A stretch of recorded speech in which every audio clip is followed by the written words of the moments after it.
This originally I saw from Grums first, and then I saw a bunch of other people talking about it, but we'll start with the Grums one. Grums on X.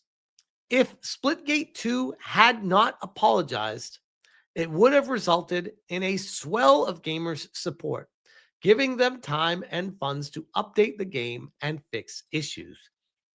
Now they're doing layoffs because gamers were disgusted by the apology and numbers started dropping, starting the day after they apologized. It was fairly level before that, which is very true, actually. Like, just looking at this map or this graph, that's legit level. You're hitting basically the same peak 3 nights in a row after the Summer Games Fest, and everyone's all hyped about it and talking about it.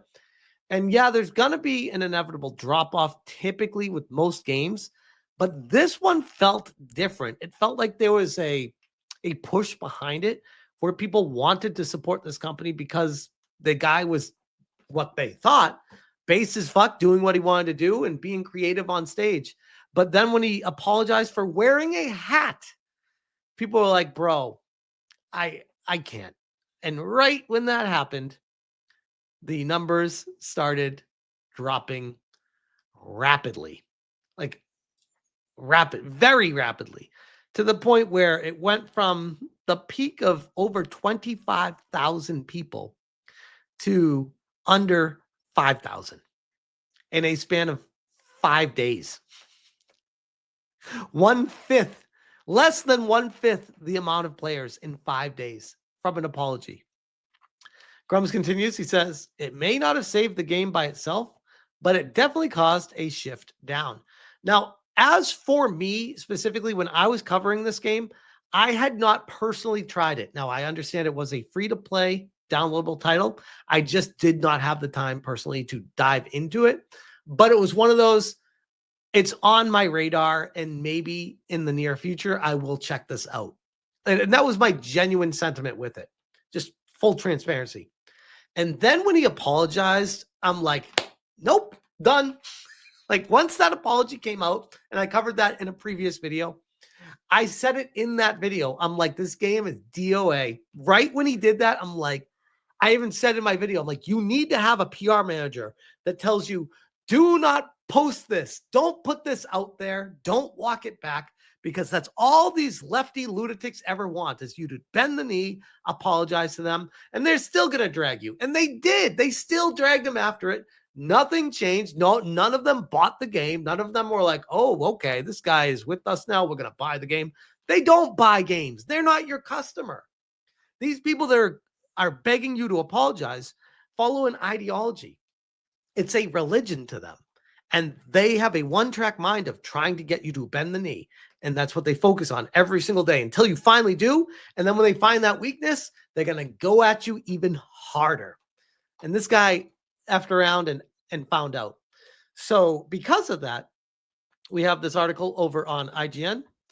And it says, Splitgate 2 dev 1047 games hit by layoffs amid turbulent launch. Co-founders say they won't take salaries as we lock in to deliver the next phase of the project. So not only are they having layoffs, but they're not taking salaries for the co-founders, which is wild times. Wild times. Splitgate 2 developer 1047 Games has confirmed an undisclosed number of layoffs, with the co-founders of the studio opting to not take salaries as they bid to turn things around. Now, I will tell you guys, just based off of my own personal experience, if co-founders are not taking salaries and they're not telling you the number of layoffs was probably fairly substantial, because you don't typically forego a salary unless you're also letting go a bunch of people. The free-to-play Halo with Portals shooter launched under a cloud after co-founder and director Ian Proulx, is it Proulx? I don't even know how to say that. Took to the Summer Game Fest stage wearing a hat that read, "Make FPS games great again." Oh no. Panties in a bunch because of the hat. During his speech, Proulx called out Call of Duty in what was considered a marketing gaffe. Now, I will say, I don't want politics injected into gaming on either side.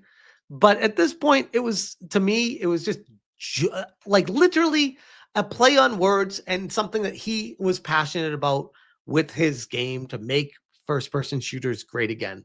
Was it the best idea to go on stage with that? Probably not. But whatever, he did it, stand by it and move on with your life. Problem is he didn't stand by it. So not only was it a bad decision to go on stage with it on, but then backing off afterwards, it's like, bro, you just created a whole controversy and then made yourself look like a complete jackass because of it. And all could have been avoided if you just didn't do it in the first place. But at the same time, I guess with a lot of these developers, they're not marketing experts. They're not professional interaction people. They focus on developing video games. Typically, they sit at computers for long periods of time, and they're probably not great at interpersonal skills. When Splitgate 2 launched, it did so with a battle royale mode and a heavily criticized $145 microtransaction bundle. Splitgate 2 saw a peak concurrent player count of 25,785 on Steam, well below Splitgate's 67,000 peak concurrent player count. Steam user reviews remain on mixed. Now, this is one of those crazy situations where they probably assumed if they made a sequel, no matter what, it will have a higher concurrent player count than the original game, because that's typically how it works with a sequel. So the fact that this game reached basically 1/3 of what Splitgate's original peak concurrent player count was, probably was a massive disaster, selling short of what they expected going into this. Even though it's free to play, $145 microtransaction bundle, it's going to turn off a lot of people. I don't know how to tell you this, but there are probably better ways to go about marketing things in your game. Steam stats do not paint the whole picture, of course, given Splitgate 2 launched across consoles as well as the PC. Indeed, 1047 Games has said Splitgate 2 has had over 2.5 million players, but clearly things have not gone as well as the studio had hoped. In an interview with IGN shortly after launch, Proulx said that he was surprised by the reaction, admitting, "We didn't expect this to be nearly as controversial as it was, and we didn't intend it to be." Now, I will be honest, if someone is disconnected from the journalists in the journal world and the activism that they push all the time, I actually believe him. If he's just developing the game and he wanted to like try to be funny or something, and he's not connected to what is the climate is like right now, to be fair, if you're going to take that approach, I get it. But dude, like, this is one of those things that you should probably talk to people that understand what's going on. You don't live in a bubble. And if you do, that's going to hurt you. You need to go outside of your bubble, understand what the climate is, what the reality is, who these journal mafias are, and how they try to cancel people for anything that steps out of line with their ideology, and realize, okay, not that you necessarily have to toe the line with them, but if you are going to wear that hat out there, own it. Don't back off of it. So it's like every step along the way, this guy stepped on brakes. Now 1047 Games has suffered a round of layoffs, which it characterized as a small group of staff in a post on LinkedIn. Let's check out this post here. Today, we parted ways with a small group of valued 1047 Games team members. We're still perfecting the Splitgate 2 gameplay experience in response to the community feedback, and we are redirecting resources to build the best game for our players. We are sad to see our teammates go, and we are actively working to help them secure new opportunities. Further, our co-founders, Ian and Nicholas, have opted to not take salaries as we lock in to deliver the next phase of the project. Thank you to those who have built alongside us. We are sad to say goodbye and would not be here without you. To everyone who's playing Splitgate 2, we're continuing to work hard to deliver more things we know you'll love. We're committed to building this game for the long haul.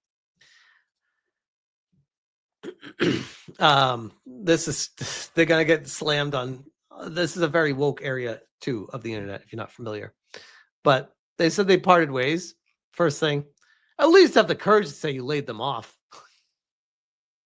This sounds like 3 separate posts. Make FPS great again.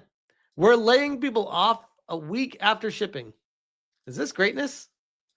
My condolences to those affected. I hope 1047 handles this transition and any assistance with more thoughtfulness and grace than they have previously demonstrated. See, again, this is why you don't bend the knee to these people. IGN goes on to say, while 1047 did not specify how many were let go or who exactly, a number of key staff have announced their departures across social media. Meanwhile, Splitgate 2 had a 24-hour peak concurrent of 10,059 on Steam, with 4,437 players on Valve's platform at the time of this article's publication. Splitgate 2 secured a 7 out of 10 in IGN's review. We said Splitgate 2 is a decent successor to the original that expands on it, but never really surpasses it. So, yeah, Splitgate 2, by all accounts, is a complete and utter failure.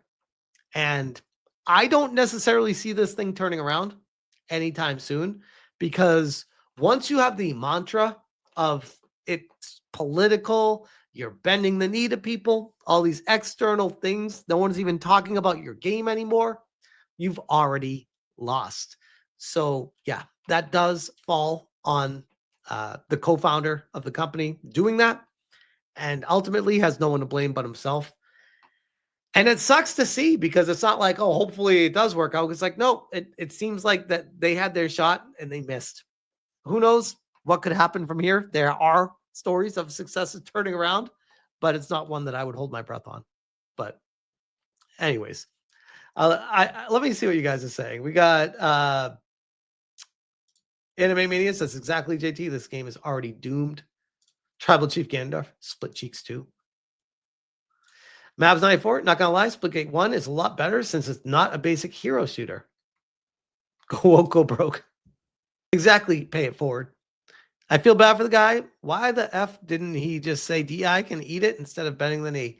He was probably trying to make the Journo Mafia happy in hopes that they could spread the good word of his game and try to turn it around, or to grow the audience even more than what it was.